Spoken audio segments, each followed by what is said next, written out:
நான் யோசித்து பார்க்கிறேன். எல்லாருமே இருக்கிறாங்க.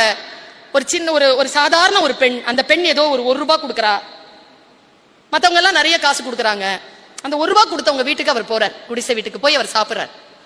அப்ப அந்த ஐஸ்வர்யவான் கேட்கறான் ஒரு கேள்வி, நான் இவ்வளவு கொடுத்தேன், என் வீட்டுக்கு வரலையே, ஒத்த ரூபா தானே கொடுத்தா, அவ வீட்டுக்கு வந்தீங்கல்ல.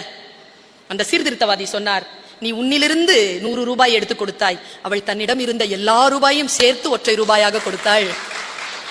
தானம்ங்கிறது என்னங்க, அள்ளி கொடுக்கறது இல்லைங்க, வலிக்க வலிக்க கிள்ளி கொடுக்கறதுங்க. வலிக்கணுங்க, கொடுக்கும்போது வலிக்கணும். இது இயேசு கிறிஸ்து. எனக்கு ரொம்ப பிடிக்கும் இயேசு கிறிஸ்து. ஏன் தெரியுமா? ஒரு பெண்ணை நின்னு கல்லடிச்சு கொல்றதுக்காக ஒரு பெண்ணை சேர்க்கிறாங்க, கொண்டு வந்து நிறுத்திட்டாங்க, சுத்தி நிக்கிறாங்க, கல்லடிப்பட்டு அவ சாகணும், ஒழுக்கம் இல்லாத ஏதோ ஒரு காரியத்தை செஞ்சா. மண்ல எழுதுறாங்க, மனுஷன் எல்லாரும் வரதான் பார்த்துட்டு இருக்காங்க.